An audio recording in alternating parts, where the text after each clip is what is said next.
Okay, this should be as quick as I can make videos. You have a design that's already sort of pre-baked.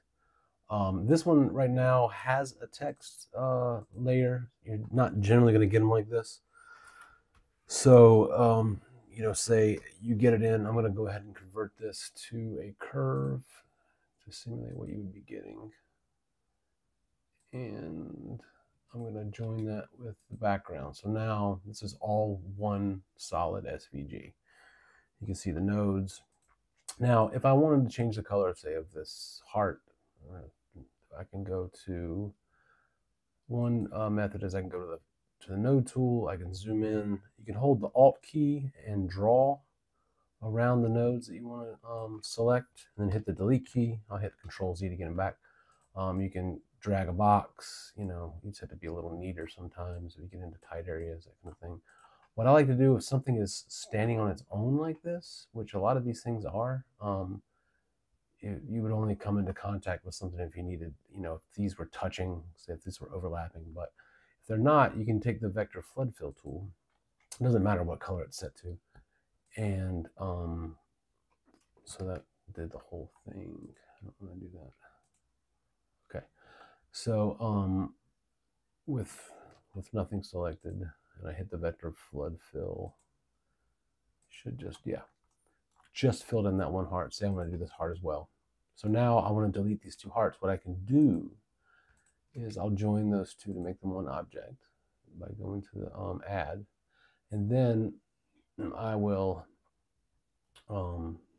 select both of these layers and use the subtract operation. And what it did is I took the exact copy of those hearts and used it to punch them out and delete underneath them. So now we could go in, say if we wanted to add a star. Now we can draw a star.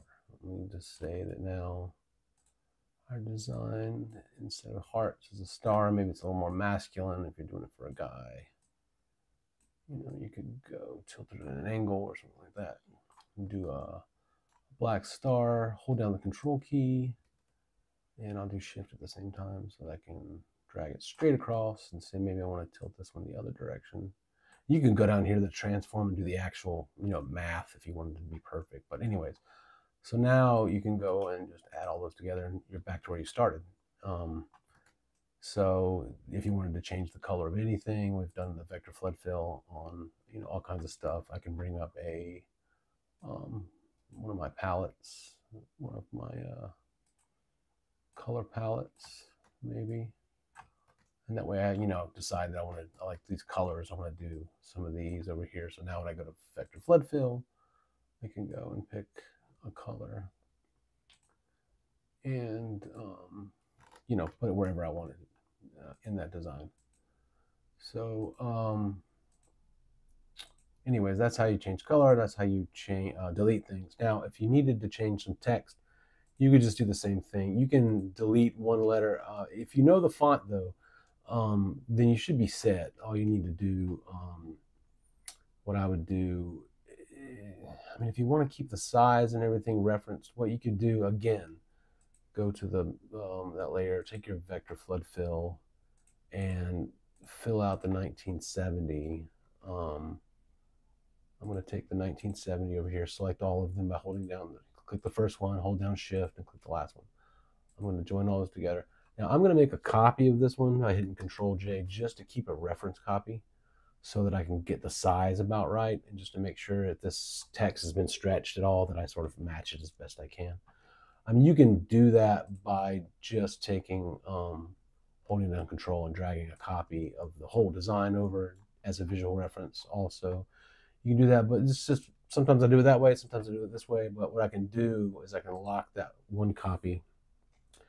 I'm going to hit the number 4 to lower the opacity of that one. You can't really see it yet, but what I'll do is, again, take this 1970 layer, hold down shift, and hit the main layer, and then hit subtract. And so now it's deleted the black 1970. I have this reference copy here, this light pink one here that I lowered the opacity on. And now I'll go to this chunky heart solid, I guess is the font that I used on this one. And if I wanted to do 1999 or something like that, Now we can just drag it into place, and you can see that maybe it's a little off size-wise. I might have to drop this down a couple of layers. Yeah, to get underneath the 1970. There's different ways you can do this, but oops. And then just sort of line up, hold down Control just to go in and out like that. And then, okay, so that looks like it's pretty much matching where the other one was. So I'll turn off that reference layer. I can convert this one to curve. I'm going to deliver this to somebody. If I wanted to keep changing it, I would leave that as a text file. And then you could just constantly, export this file every time as a PNG, or print it, or send it out as an SVG to your Cricut or whatever like that every time you. But if you're delivering this to someone else, or you're having it, especially as an SVG, you don't want to send out text, editable text. So if they don't have the font, it's going to mess it all up. And a lot of times, if they're not using Affinity Designer, it's going to mess it up anyway. So that's why when you go to File, Export, and you select an SVG, there's this option here to export text as curves.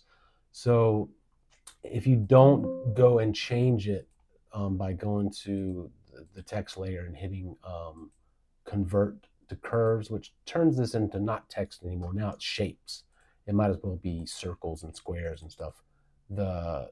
The computer doesn't know the difference. It doesn't know that this is a 9 anymore. But if you want to leave it as text to edit later, when you export, just make sure that you do that. You go to export and select this export text as curves. It'll do that step for you, but keep your file intact so that you can edit it later.